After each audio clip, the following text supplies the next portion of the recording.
এরপরে প্রশ্ন হলো, অনেক মুসলিম বিয়ে করার পর স্ত্রীকে সময় দেন না, বিয়ে করার পরপরই বিদেশে পাড়ি জমায়, এতে স্ত্রীর জৈবিক অধিকার ক্ষুণ্ণ হয়, ইসলাম কি বলে দয়া করে জানাবেন। আপনাদের এই সমস্ত এলাকাতে মানুষ বিদেশে বেশি থাকে এবং বিভিন্ন দেশের বিভিন্ন এলাকাতে মানুষ বিদেশে থাকে, প্রবাসে থাকে অনেক মানুষ, আমাদের বাংলাদেশি ভাইয়েরা ভালো করে শুনে রাখেন। নবী করিম সাল্লাল্লাহু আলাইহি ওয়াসাল্লাম হাদিসে স্পষ্ট আমাদের কি বলেছেন যে নিশ্চয়ই তোমার স্ত্রী তোমার প্রতি তোমার কাছে পাওনা আছে, অধিকার আছে। তার শারীরিক প্রয়োজন যেমন আছে, তাকে সঙ্গ দেওয়ার প্রয়োজন আছে, এবং মানসিকভাবে তার পাশে থেকে তিনি নিজের বাপের বাড়ি ফেলে আপনার বাড়িতে চলে আসছেন, আপনি তাকে সাপোর্ট দেওয়ার প্রয়োজন আছে। যারা প্রবাসে আছেন, আমি তো সবসময় বলি, আপনি প্রবাসে দীর্ঘদিন থাকতে হলে দুইটা ভিসা নিতে হবে। আপনার কয়টা ভিসা নিতে হবে? দুইটা। একটা ভিসা নিবেন যে দেশে যাবেন ওই দেশের এম্বাসির ভিসা, পাসপোর্ট তো লাগবেই সাথে। আরেকটা ভিসা নিতে হবে আপনার বউয়ের কাছ থেকে। কার কাছ থেকে নিতে হবে?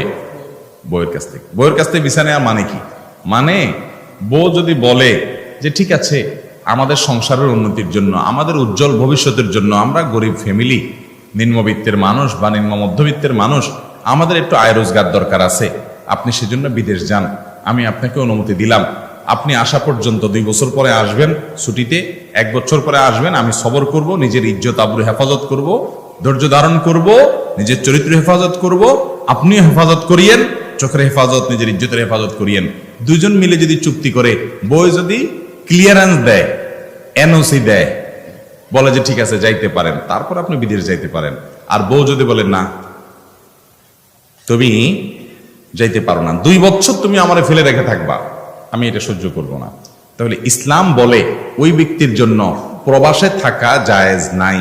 সে হয় স্ত্রীর সাথে তার দফারফা করবে, আর না হলে সে দেশে থাকবে, ডাল ভাত যা কামাবে তা খাবে। অনেক প্রবাসী ভাইরা আছে বিদেশে যাওয়ার পরে আর আসতে চায় না, 10 বছর, 15 বছর, 20 বছর, 30 বছর রসিদি টেনেও আর আনা যায় না, কারণ পয়সার গন্ধ বড় ডেঞ্জারাস জিনিস। ঠিক না বে ঠিক?